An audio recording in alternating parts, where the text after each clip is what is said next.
Hey, what's going on, champs? I'm Aaron Deliosa. Welcome to an Immigrant's Life podcast, my podcast about immigrants and immigration and everything in between. Thank you for listening and downloading the show, and thank you for supporting my dad. Welcome back, Immigrant Nation. Another week, another new episode. As always, every week, I will never get tired of expressing my gratitude to you all. Your support is much appreciated.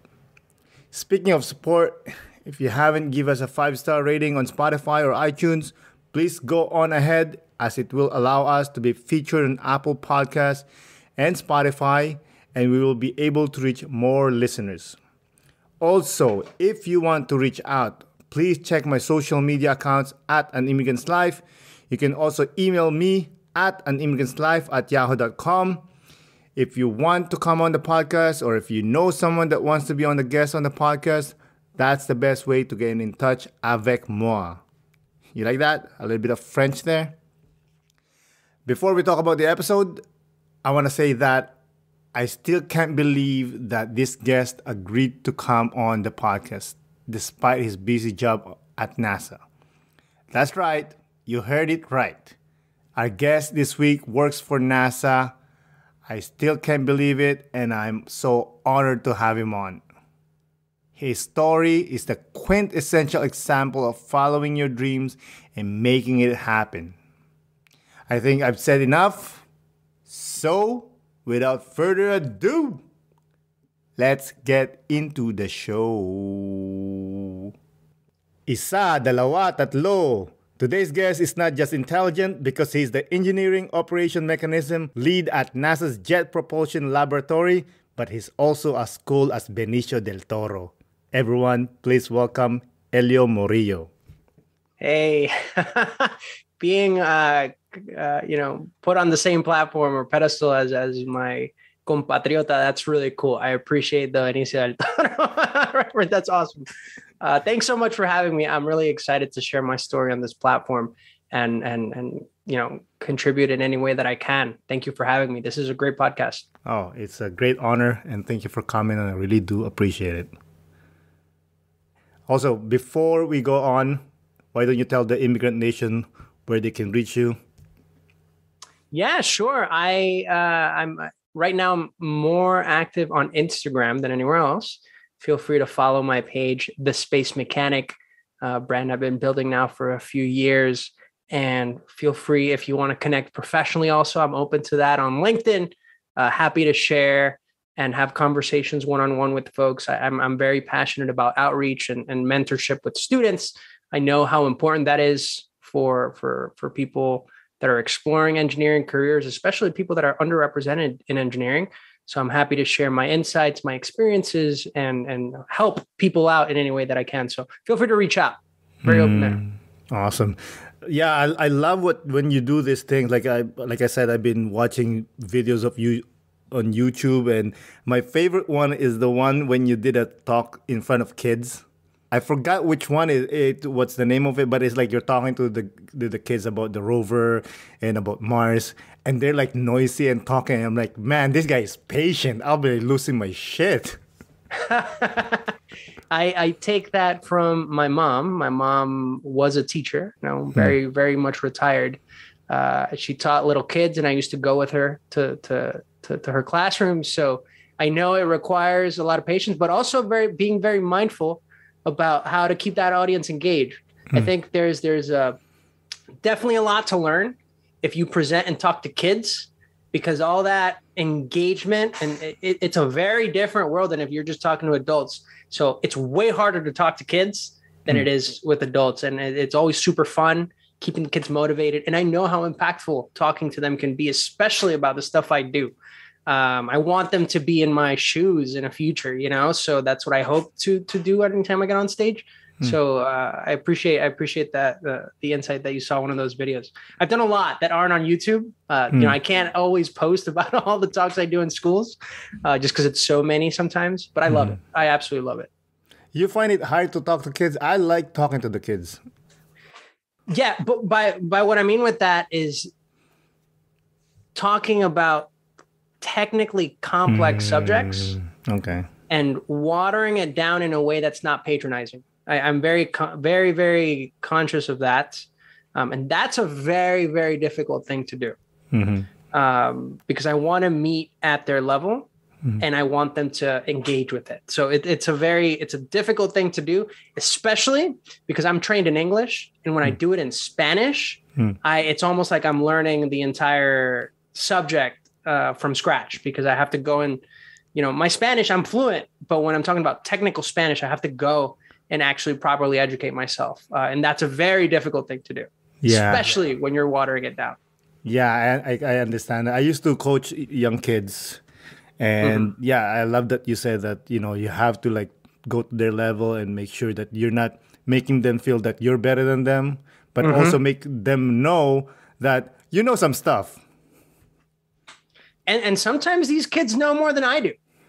Like they will completely just regurgitate whatever encyclopedia already lives in their head. And I've been blown away by some students when I go out there and the kids are just telling me everything they know, for example, about Mars. I'll never forget this one kid recently, this past February, I was in New York City at a museum there. This kid just told me everything you need to know about Mars that we know. And I looked at his mom and I'm like, I can hire him right now to put him right here next to me. Like, do you understand that, Mom? Like, that's awesome. Whatever you're doing, keep doing it. Love to do that. That's beautiful. Yeah. I know you were originally from Ecuador. Then you moved to New York City. Why did you move to New York City? Great question. I think I had the privilege of already having some family there that had lived there for a few years. Some of which had moved there since before I was even born. And by the time my mom decided to move in the late 90s, Ecuador was in a lot of turmoil. There was a lot of protests. And right now, actually, as we speak, there's an enormous conflict going on between the indigenous population, or it's the working class being led by the indigenous population, which is fascinating because there's all kinds of issues underlaying there. That's a whole conversation, but something very similar was happening in the late 90s, and the future of the country was uncertain. And my mom saw, a lot of my family was already living in New York. We were put on the green card lottery, and we had the fortune of being selected, and we came over here with a green card, and I've navigated that process ever since then. My mom was also in a very difficult relationship with my dad, and she had to get out of that. So between those two things, she saw a better future for me. Very selfless. She left a lot of things behind to make sure that I was okay. She took the blows for me. She protected me a lot throughout our life. Physically? I mean, maybe, for all I know. Maybe, I don't know. But she did protect me from a lot of the conflict in many ways just throughout my life. And it's something I'm always very grateful for. And she sacrificed a lot for me to be where I am today. And I appreciate all of it all the time. So I definitely give my mom credit for being as strong as she is. And I've learned a lot from her because of it. Shout out to Mom. Yes. Shout out to Mom. Immigrant moms, man. They don't stop. They're the best. They challenge you. They push you hard. But then they're always there to protect you and help you. Hey, and my mom is like a foot shorter than I am. And she still won't mind giving me a smack across the head when I need to. She will burn the world for you. Yes. Yeah, she keeps me in check to this day. That's funny. That's funny. So you got beat a lot when you were younger? I wouldn't say I got beat, but I got hit a few times. I probably deserved it. I was a smart ass. I really was. I still am. But I grew up with a lot of older people, which is why I think I was always just such a smart ass and snarky and just always had a response to people. That was never like held back. And to this day, I think that's a strength I have, is that I'm quick. That now translates to speaking up to injustices, right? Like things I don't necessarily agree with, I'm very quick to speak up against. And I think that's been the case since I was little. That got me in trouble. For sure. I'm sure. Even in school, right? I'm pretty sure. Yeah. It's so hard because I do have kids, and one of my kids, he is like that. If there's something there's an injustice, he will speak up. And that's great. And I think hopefully you talk to them about it. Yeah, I do. And I tell him like, yo, I love that you're like that. Never change. Speak up, but be respectful. Exactly. I think that's powerful. Yeah, I try to like push them. I don't want to be like the dad that like, hey, you have to be this, you have to be that. But if they get into a topic, then we'll talk about it. That's great. I think that's very powerful. So when you moved to New York, how old were you? I think I was just 4. Yeah, 4 or 5, something like that. And then I saw that you moved to PR, Puerto Rico. That's correct. So I think I was in New York City for what was kindergarten and first grade. So I navigated what at the time was, ESL, right? English as a second language. Mm-hmm. I picked it up pretty quickly. I mean, at that age, you're just a little sponge. So by the time, it just took maybe a few months and I was completely comfortable in speaking and even reading English at the same level as my classmates. I remember it got to the point where I was bored in ESL and I would complain because I would be like, hey, I've already done this. Like, why are you having me do the same exercise again? Like, I don't need this anymore. I get it. Like, why am I here? And I would vocalize that. Eventually, that I got through that. I lived in very interesting neighborhoods when I was in New York City at that time. Started off in Bay Ridge. We lived in very cramped spaces. My aunt at the time was hosting. My grandma, my grandfather, both of which are still alive in their 90s. My baby cousin at the time, the older cousin, my mom, and myself. So it was a lot of people. It was a 2-bedroom apartment. Oh my God. It was a 2-bedroom apartment, and it was all of us there. So at some point, one of my aunties, right, one of my mom's friends, who lived nearby, opened up. She lived in a 1-bedroom apartment, and it was just come here. There was just space there for us to go sleep. She was single, so we ended up moving there. We would go between the both places. It was walking distance, right? So we had the fortune of having such family that received us with a lot of warmth and helped my mom navigate my well-being and also her trying to make ends meet. Working many jobs. My mom went from being a professional, right, like a teacher. She was a school principal. She was well known in Guayaquil in Ecuador, to having to clean offices, having to go work packaging, working at different factories, doing different things, trying to figure out what was best so that she could have the resources to feed me, to clothe me, and to have my education be a priority. So my mom really did work really hard then. And in us navigating, at some point, my grandparents moved out. Obviously, that apartment was very cramped. They ended up moving to East New York. I don't know if you know New York City. East New York is, to this day, very rough neighborhood. Very, very rough neighborhood. And for whatever reason, it's just stayed that way over the 2 decades that I've been there, more than 2 decades at this point, that I go back and forth. My grandparents still live in that apartment, so every time I go there, and I stick out like a sore thumb for sure.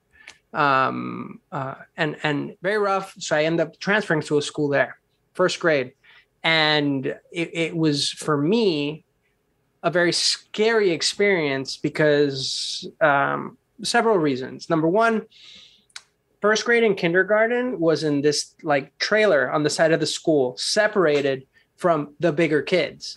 So as soon as I would go into second grade, I would now be in the building with the bigger kids. And the bigger kids just seemed scary to me because they were big. And also, I admit, in Ecuador, and this is still a problem in families, and it's something that I've worked away and chipped away in my life. But there's definitely racism in our cultures. So the majority of the kids were Black. And I think it was just almost like being built into me that I should be afraid of the bigger Black kids. No way. So I was afraid of going to the bigger school. because they were scary, because they were people I didn't know. And during that time, then my brother, which has his own story, he's 17 years older than I am. He was now, I guess, entering college at this point, and he lived an independent life from my mom at this point for a variety of reasons. Him and his wife at the time, he married a Puerto Rican. They decide they're going to move to Puerto Rico. So he moves. And we end up going to Puerto Rico as a vacation. But it turns out that my mom, when we got there, we were only meant to stay there for the summer. My mom just dropped off her resume at several schools and they hired her. My mom, having nearly 30 years of experience, she's well formed to be a teacher. And obviously they speak Spanish there as their common language. So it was a no-brainer for my mom. She saw that as an opportunity for her to get back into what she loved to do and what she was passionate about, and also a safe place for me to then continue my education in public school and figure and navigate that out in a culture that's more like ours. So that we ended up staying there. I stayed in Puerto Rico through middle school. I was shaped by the Puerto Rican culture. I was molded by the people and the warmth of Puerto Rico. I still go there all the time. I still have my chosen family, right? I go there and I visit and I hang out. I have places, couches to crash. By all intents and purposes, they became my family. This is, I had a grandma. She passed away a few years, sadly. I had, to this day, I have my second mom, my Puerto Rican mom, who own story why I call her that. But I had the opportunity of navigating that, learning the culture, learning the history, getting educated in the public school system there in a town called Caguas, which is right underneath San Juan. I don't know if you've had the chance to visit Puerto Rico. No. If not, you should. Someday. It's a good time. Lived through there. Lived there low income. We never had a car. We didn't really I never had a computer up until very late in my middle school, like towards middle school, almost hand me down from my brother. But I think the constant theme through New York and Puerto Rico was just always being surrounded by people that were willing to help us, right? For nothing in return. And just that we always had people extending their hands, helping us navigate the difficult situations.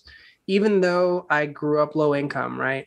To me, it was just, first of all, it was normal, right? I wasn't necessarily aware of what was missing.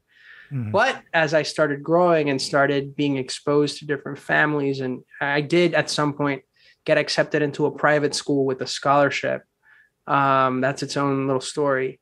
I got exposed to the middle class, right? And then, of course, ever since my mom, since I was little, education was like, hey, like it was out of the question if I got anything lower than an A, right? Like it's just my mom was a teacher, right? So it wasn't even a question. It's like that's what you go for. And ever since I was young, like that was just the MO, right? That's how I operated.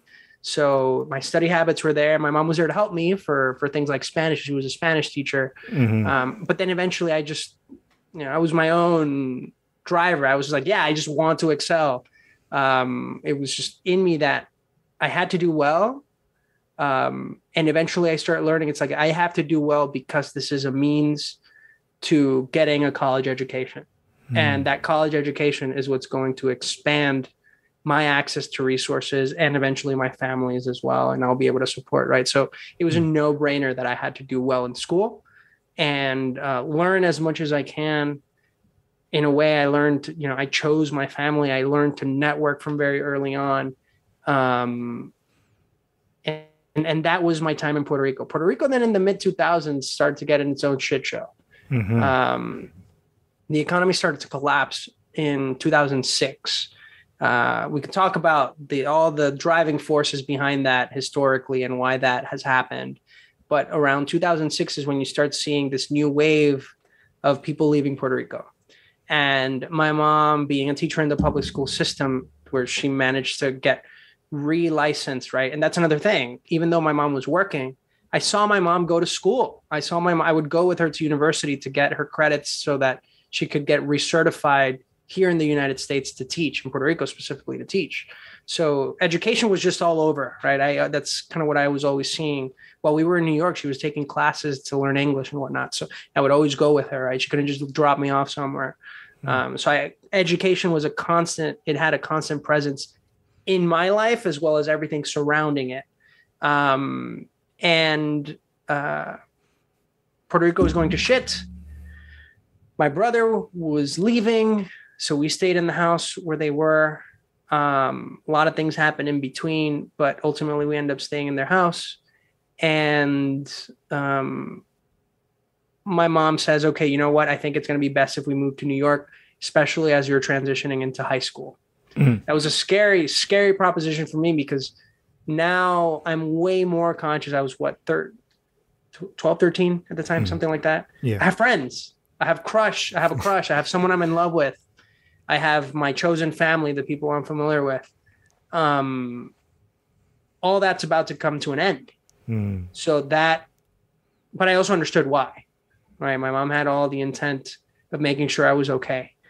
And that my path towards college was going to be protected. Her job became uncertain because she's part of the public school system.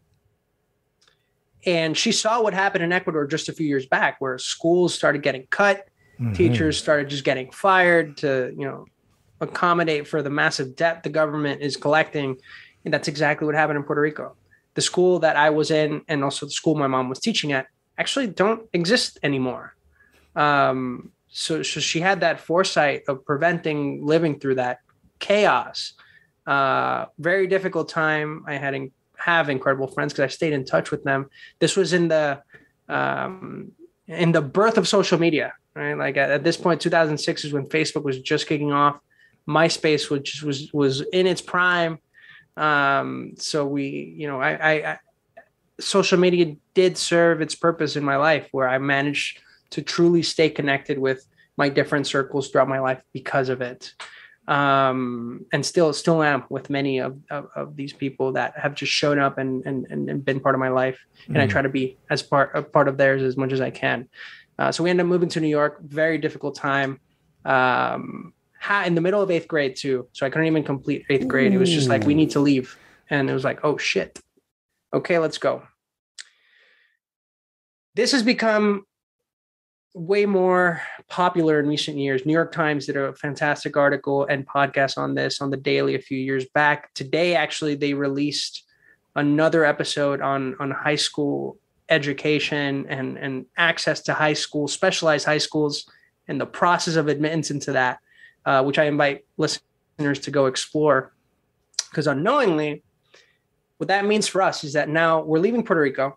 I'm leaving a really good school, one of the top private schools that if I would have stayed, I would have done very well. A lot of my friends end up going to top tier colleges. This is a feeder school to the MITs, the Harvards of the United States. So it's like a really good school for that.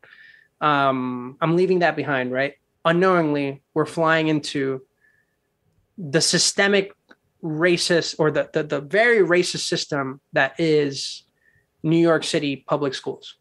And I'm navigating that. I'm flying into applying to the high school process when that process has already ended. By the time I show up in New York, the middle of 8th grade, it's like applying to college. By the previous fall, students had already applied to their top schools. That was no longer accessible to me because I'm late to the game. Yeah. So I fly into the supplementary list, like the leftover schools. Literally, this is whatever school's left over. I'm like, well, I have no choice. We explore the idea of going to a private school in New York. We start going, because it was a Catholic private school in New York. So we go reach out to the Catholic schools in the area. And New York has some insanely prestigious Catholic private schools. There's one in particular for all boys, Xavier, which was like, all right, going to an all boys school sounds terrible, but it is known for its academics and sports and blah, blah, blah. So it's a good school in that sense. Let's go talk. I don't remember how much it was, but it was some absurd tens of thousands of dollars per year. Out of the question. There was no opportunities for scholarships for me. They were just not willing to budge in any kind of way, which like, all right, we get it. So public school system it is. In these few months that I'm in this public school and middle school, terrible. Obviously, the change of culture, very difficult to navigate, as it is for many of us, right? I'm going from Puerto Rico to New York. Yeah. How was your English then? It's completely perfect. I think English has been part of my lingo. I had learned it so early on. And then in Puerto Rico, a lot of classes are taught in English, especially math and science. And then watching TV, playing video games, talking with my buddies. I was a big Yu-Gi-Oh player growing up. And if you've played Yu-Gi-Oh, you know that's not easy English to understand. Playing card games truly was teaches you how to hustle, keeps you sharp in your English. I was a big Pokemon player too. So being an only child growing up, I think Pokemon was fantastic in the sense that, like, unknowingly, and I talk about this a lot, I was learning how to build teams, right? I was learning how to build on each other's weaknesses. What does that mean? Dedicating time to specific objectives. And there's a lot of things that I think are taken for granted in video games such as Pokemon that are very powerful. Of course, not in excess, but they do teach kids a lot. And if you realize that, it's like, oh yeah, let's buy this kid all the Pokemon games. That's it makes sense. And I had the fortune over time. I had a lot of hand-me-down video games and did that. But Yu-Gi-Oh, I played tournaments and I played for money. No way. I did play for money locally, and all that money I would make, I would go to buy a slice of pizza, but go back into cards. So I have a lot of really highly valued cards. I'm keeping those forever. I have them protected. And anyways, that was a way to keep that English up, basically, is what I'm trying to say. So when I came to New York, it was, no, not a problem, but culturally very different, right? Puerto Rico, New York, very different cultures for many reasons. I went from giving kisses on cheeks to now hugging people, which was really weird to me. Like, it's such an abstract concept to just hug everybody, to say hello. But I guess for me, it was normal to kiss people on the cheeks. Like, that's just what you do. But just navigating the language on a daily basis now. Even something that's so common in Puerto Rico is when you walk into a restaurant or somewhere people are eating, you walk in and you say buen provecho, which is, I guess, the equivalent of bon appetit or just enjoy. But everyone does that. Here, you do something like that to a stranger, they're going to look at you weird, right? Like, it's these little things that are so normal. Learning how to navigate that and how to greet people and just how to communicate. Learning how to do that was challenging. I had something that I was comfortable with. I missed it. So navigating that now, on top of navigating this school application process, I'm gonna get back to that. I had a counselor who straight up told me, I wish I could go to this guy's desk today. My grades were too high. Right? I'm coming in, and he was a black dude. He was Caribbean, but he was a black dude. He basically tells me, your grades are too high. No one is going to believe that the immigrant kid has these grades. So we're going to show in your applications. We're going to drive all these down to a B. What? And I was like, I'm not okay with this. This is not what I have. I'm going to see what I'm going to do about this. And I tell this to my mom. And my mom I actually recently learned this full story. My mom not knowing English, right? Speaking English, she's pissed. She's like, what the hell is this? This is garbage. Like, this is not who you are. And I'm like, I know.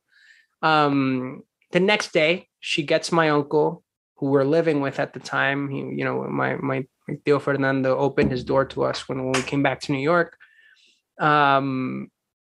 He goes with my mom to the school district, and I don't know what she does. All I know is that she's there with him. He's translating. My mom is probably pissed off her mind. My uncle's translating this, and he's a soft-spoken person, so like I can only imagine how that went.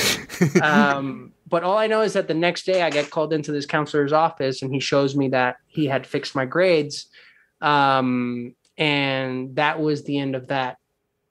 But I always wonder, like, what if I didn't have a mom that was so proactive, right? Like, how many other kids in the New York City system are getting pushed back by the people that are supposed to protect them? You know, if you don't have these engaged parents, there's so much loss of talent.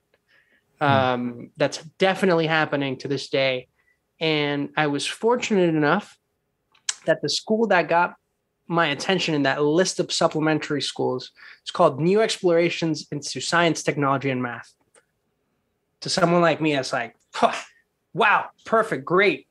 Sounds cool. Let's go check it out. My mom goes with me. This is a school in the Lower East Side. It's called Nest M. That's the short for it. Or Nesties. Eventually, Eagles is the school team. We'll go there. I like it. It's very small. My graduating class was 120. The school is K through 12. So you have all the elementary, middle school, and high school students in the same building. Public school. That school ends up accepting me. I take a test. I see that I fit in the math. Like, I know my stuff. Like, I'm primed for the school. That school ends up becoming a specialized high school just a few years later. So specialized high schools in New York require students to take these very secretive special admittance tests that only some people get prepared for. Unless you get tapped or selected by whoever that may be in middle school, you may not hear about this.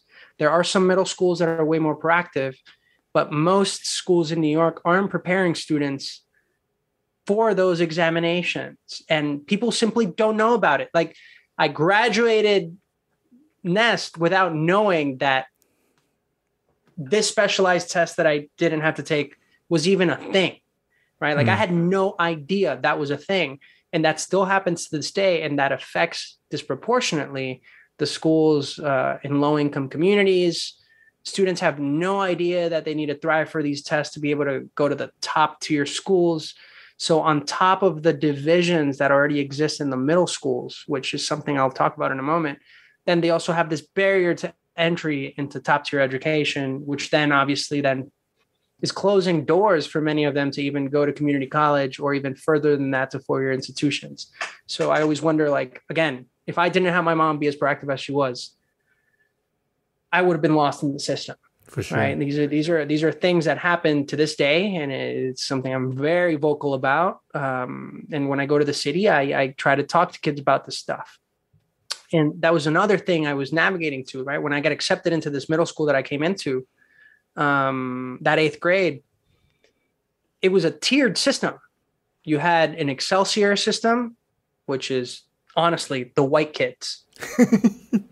Then you had this middle group, which was split into 4 classes. You had the 8-1 class, which is the white kids. Then you had 5 classes, or 6, whatever it was. It was 6, actually. 5, which was 8-2 through 8-6, the different classrooms. And 8-2 is where you had like the white, a sprinkle of Asian kids. Maybe some, I don't even think I don't remember any Hispanic kids. I felt like I knew them. Then you had maybe through 8-4 and 8-6, some black kids, some Hispanic kids, but then 8-7 through like 8-16 was literally all the black kids. Right. And this is common in New York. Right. And the school really tailors their main resources to making sure that first class does well. Forget the other kids. They're troublesome. They've been told they don't belong in this top tier class, so they don't deserve attention. Right. So what does that tell these kids? Yeah, they're not going to thrive for much. They're being neglected by their school system. They're being neglected by their teachers. A bunch of problems there. I was fortunate to be able to break through that and go to this school, but there's so many kids that are being lost through that. Right. So I ended up going to Nest High School. honestly, great experience. My friends, amazing students. I stuck with this clique to this day.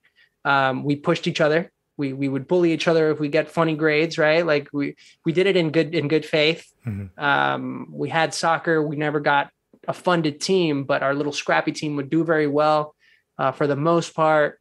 We would go play pickup soccer to train, but we didn't have a formal training. But our scrappy team, we were just playing out in the streets up in Chinatown. It's like Badger's Bears.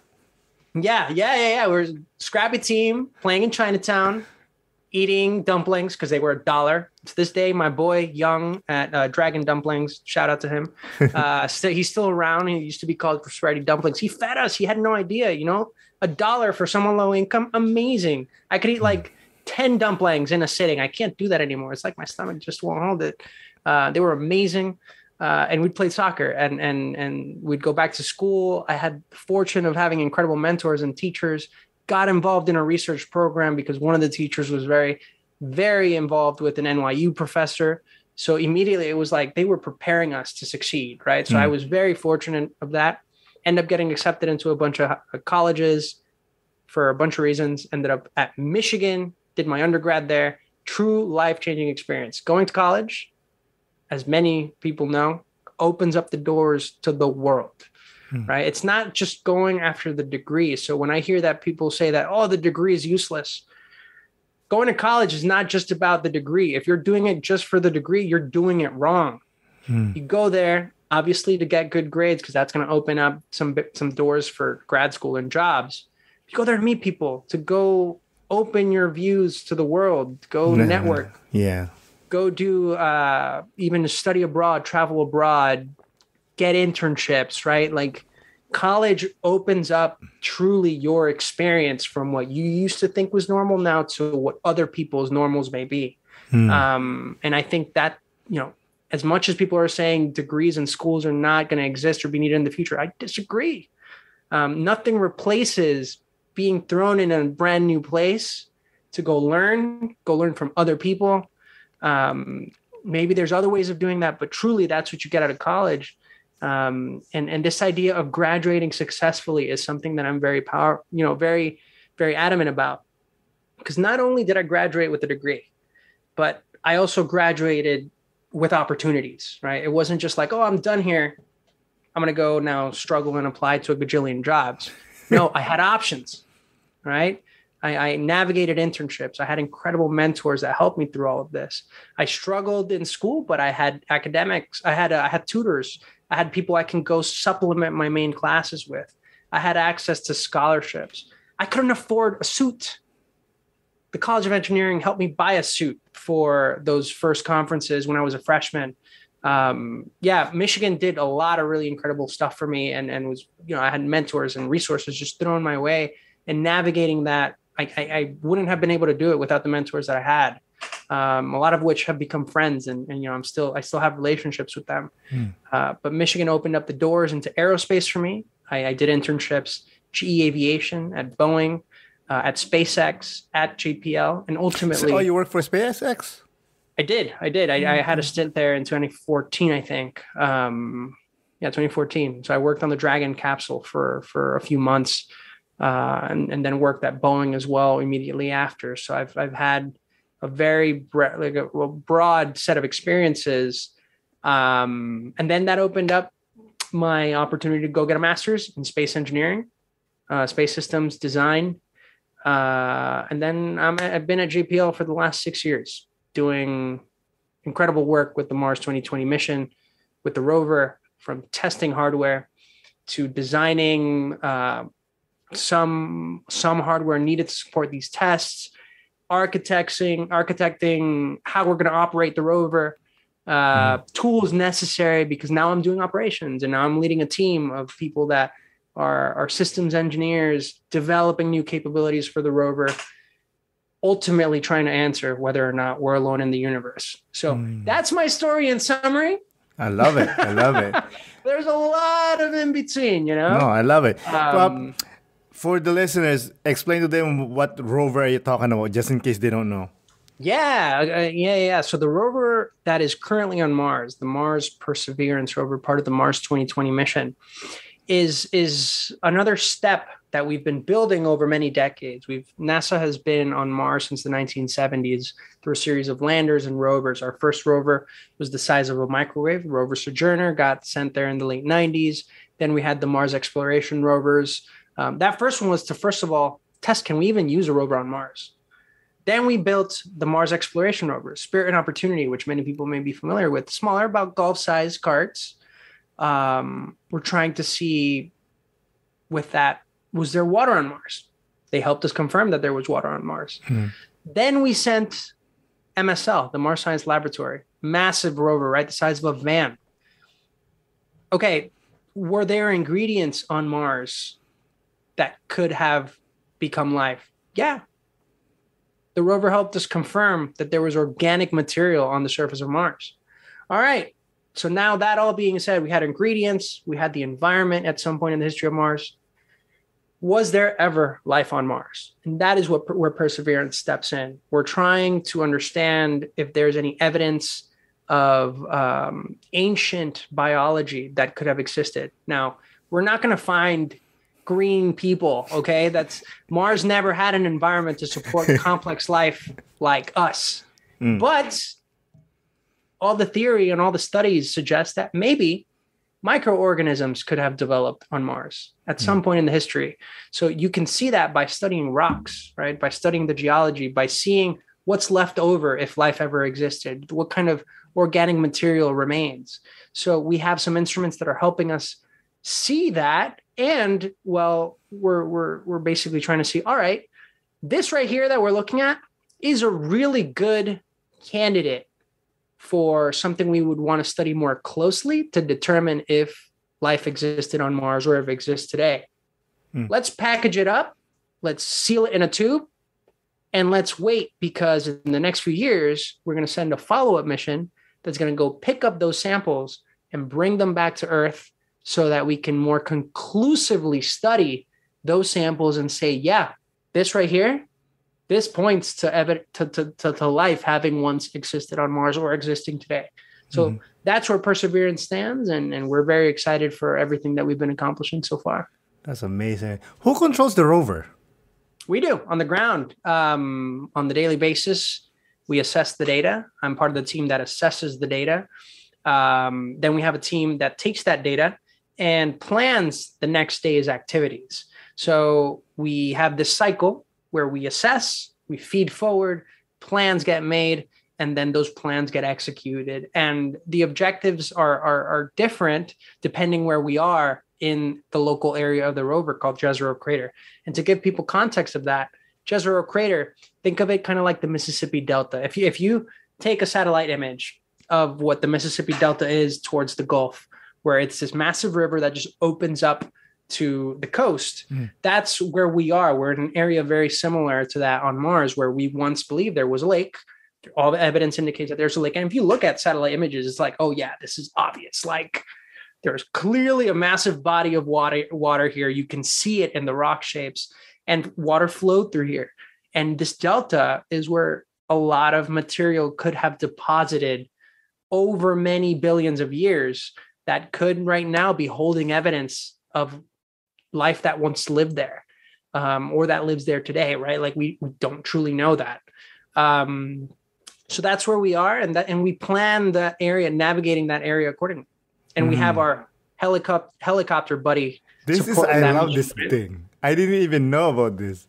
Yeah. So the Mars helicopter, first of its kind. First time we fly an air vehicle outside of Earth. We got to do that. I personally was, I got to program the day it woke up for its first flight. I was part of that team doing operations early on. So it's been a fantastic experience to be able to contribute to the mission and potentially to this question of whether or not we're alone in the universe. Well, I saw that there was like a door that they saw in Mars. What's your opinion about this door? It's not a door. Keep in mind that picture is a very zoomed in picture of a tiny little door. And I think they probably, many people have released like what the scale of that image is. That was an image taken by the Curiosity rover, previous rover to Perseverance. And it's just like a feature on a rock. Who knows? Maybe one day a rock fell there and it broke a rock so perfectly. But it's like tiny. It's not a door. It's like this tiny little thing that looks like a door.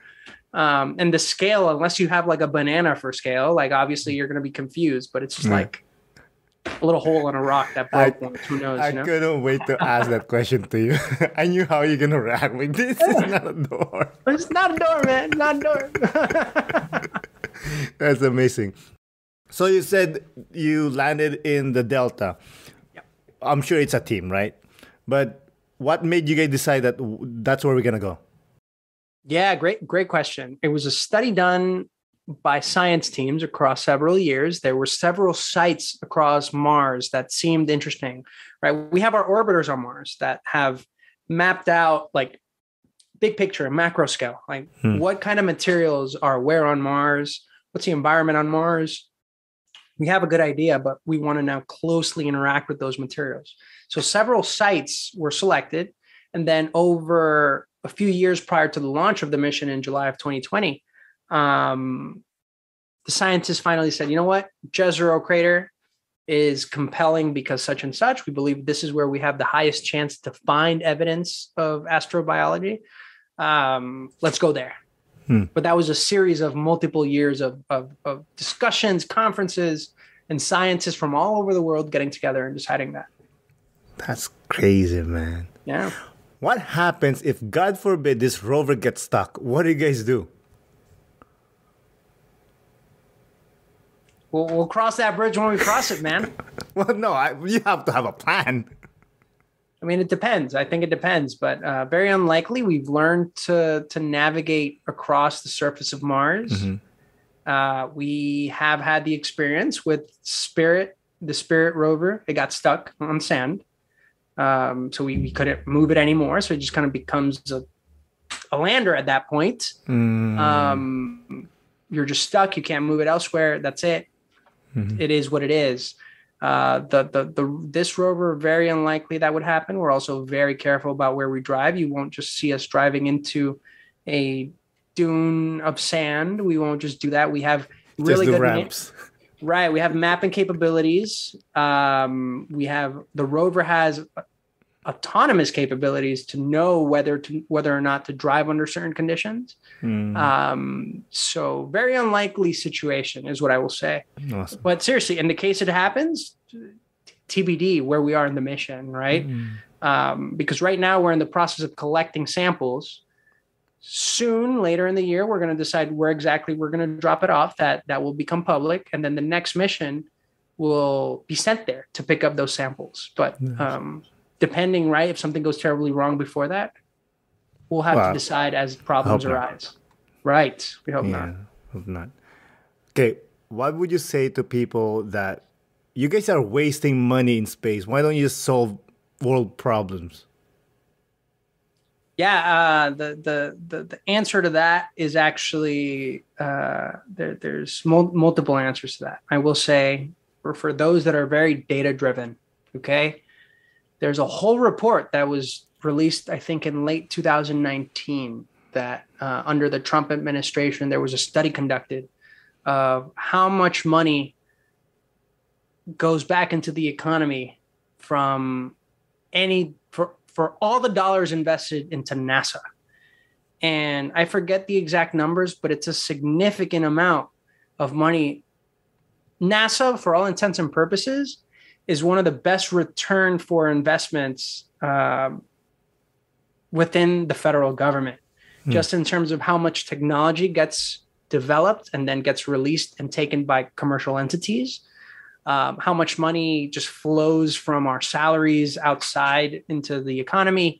NASA, which also, by the way, operates on a relatively very small budget compared to many other agencies, still manages to be one of the highest return of investments in terms of how much money gets put back into the economy. Now, that being said, in recent months, actually, there's another report that was put out of how many technologies get developed because we're confronted by such difficult technical challenges, things from solar panel efficiencies, from new materials that get implemented across different applications, medical applications, and keeping astronauts alive in the ISS. There's so much technological output, again, from the very small budget that NASA has in the overall federal government's budget, right? I think to the people that hate on NASA, as a personal civilian, as my own person, I would say, go complain about the military industrial complex. Don't complain about NASA.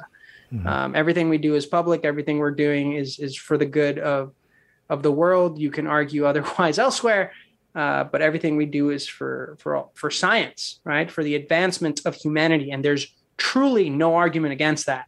That is what NASA does. And likewise, we're trying to continue inspiring people to look up. I think NASA is also very much contributing in the studies, right? Of how do we monitor the climate? How do we make sure we protect the Earth?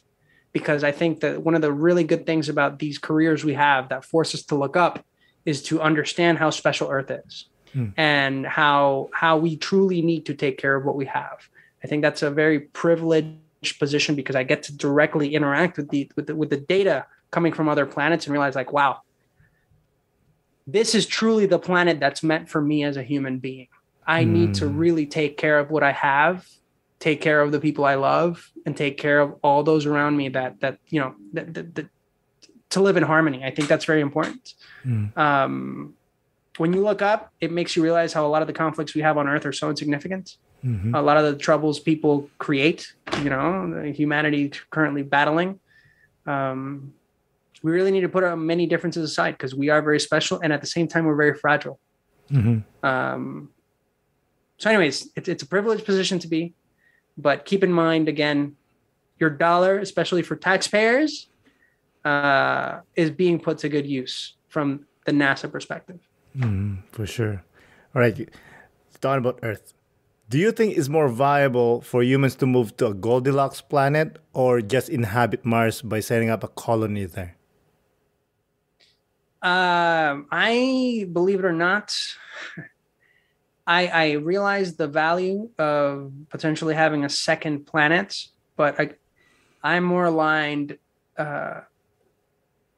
with the idea that we should create space stations that have controlled environments and have artificial gravity by having centrifugal forces, then ending up colonizing other planets. We truly don't know what that means.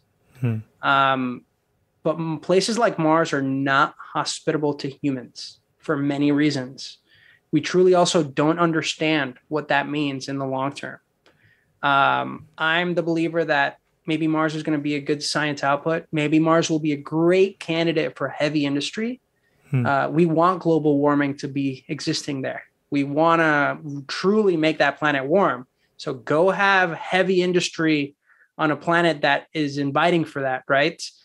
Keep soft industry here on Earth. Keep Earth truly being our habitable planet where we truly live and experience our day-to-day.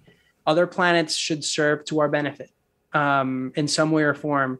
And that's where robotic exploration comes into play, right? Robots can do a lot for us. Humans are very fragile. They're fleshy. Humans are also very dumb at the end of the day. Robots truly can expand our frontiers. Yeah, I think we should just really focus on humans being able to explore space in a safely manner. But in terms of habitation, let's never abandon Earth. I think that is my personal statement for now. So maybe one day you'll see me on the moon personally. I don't know if I'd be as brave enough to go to another planet like Mars. Traveling through space is scary for many reasons. Hey, listen, I don't even like going on a plane. Imagine. Yeah. Imagine traveling in a little can. You're like this, and it's like flying.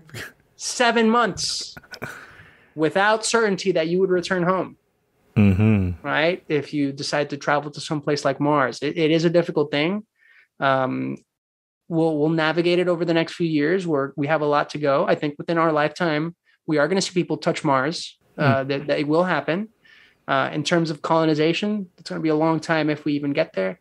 I don't know how valuable that may be, but I truly believe that a place like Mars will end up serving as a heavy industry planet, where all the dirty stuff we currently do here will go and manufacture over there and have a pipeline and logistics infrastructure to help support life here on Earth. I think that's truly where Mars will shine. You mentioned traveling to the moon. Do you ever think of being an astronaut? Absolutely. I think going to somewhere like the moon would be just an incredible experience. The moon serves as many things for space infrastructure. It will definitely make traveling to other planets a lot cheaper if we have a sustainable moon base where we can launch rockets from. Keep in mind, gravity is no joke. Gravity is a truly constraining effect of nature, and having the moon as a base to explore other places for humans is going to help us truly establish a presence in space. So going there and being part of that initial moon base and the infrastructure development that's going to happen there over the next few years, I think would be really fun. Incredible. It would be a privilege to be part of that team in upcoming years. So I wouldn't put it besides me to get on a rocket to go to the moon. I'd love to. No. I read the book of Chris Hadfield, the Canadian astronaut. Yeah. And I was reading it and he's like, oh, you're not allowed to be sick for like 10 years, not even a cold. I'm like, what? How is that possible? Yeah. Again, humans are fleshy and dumb. Right. So, these are very difficult challenges that we may take for granted. Humans are very human, and we would get sick, and we would have to learn how to navigate all of that on other planets where resources are very constrained.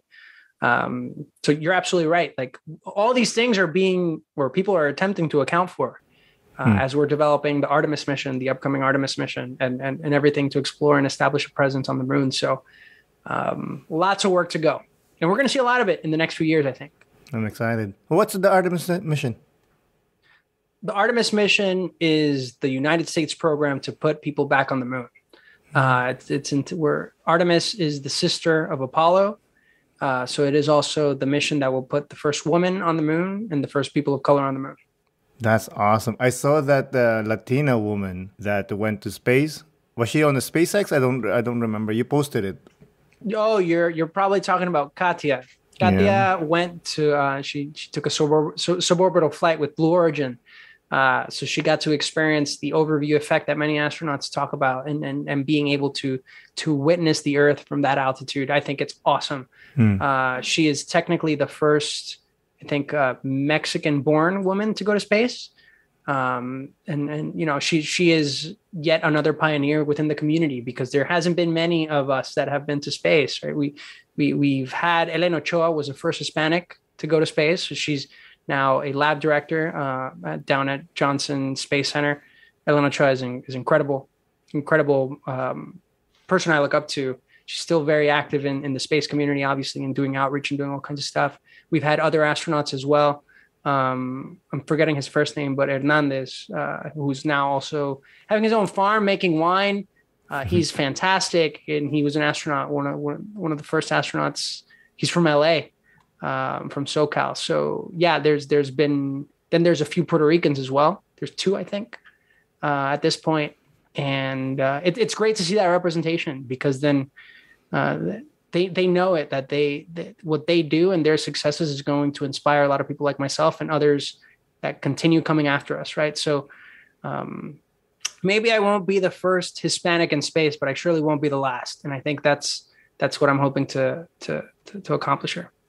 You'll be the coolest. Maybe that I can thrive for. Of course, your job is so stressful and anxiety ridden. How do you handle stress? It's very difficult, man. That doesn't ever stop being the truth. I think navigating stress is very important, and taking care of your mental health is absolutely critical for everybody. there are times where I was burned out. Maybe I'm coming out of that very recently, but all the work that it took for many of us to get to Mars was insane. And at some point, you may have heard of people, people work their differences between Eastern time zone and Pacific time zone, right? Like you hear about that all the time. Well, now try going from Pacific Standard Time to local Mars time, right? It's a very different paradigm. And Mars is about 24 hours and 40 minutes, I think, for its days, every soul on Mars. And here, obviously, we have 24 hours. So every day we operate on Mars, you stack those 40 minutes and you have to figure out how to navigate that. There was a period of time where we were working on Mars time, where every day we needed to command the vehicle at 9 a.m., or we needed to make sure that commands got to the vehicle by 9 a.m. local Mars time. So we were operating in that stacking ladder paradigm. So one day, 2 weeks ago, I may have started at 8 a.m., but 2 weeks later, now I'm starting at like 11 p.m. and your days stacked like that. So that was very difficult. And then on top of all the stress of making sure everything, works correctly, that we are testing everything on the ground before it gets executed on Mars, that takes its toll. We were a very lean team. So I was very tired for a long time. Still coming out of that, to be honest. It's a very difficult job. You're absolutely right. And a lot of people sacrifice a lot to make these kind of missions happen. I think we don't necessarily talk about that so much, and it gets lost in the glory of the mission. Obviously, yes, we've accomplished a lot at the expense of a lot of people. And I think it's a learning lesson for many of us that are in leadership and moving forward too in designing other missions, that we can't take for granted the human element of operating such vehicles and incorporating in the design of, and especially in the concept of operations, what we call ConOps, time for people to be people. And to make sure people don't tire out. I think that's really important. It's something that we've been learning, that I hope gets implemented in missions in the future. And this is why working in space is so different, I think, and very difficult. We need to account for these things, especially if we have Earth-based operations. How do we make sure we don't burn our teams out, right? I think it's a difficult question to answer, because we don't have infinite resources either. So sometimes you have to sacrifice to get the mission to succeed, but it is tiresome. And got to navigate it by the individual. I personally love kickboxing. So if I'm angry, I'm going to go punch a bag. I'm going to go kick a bag.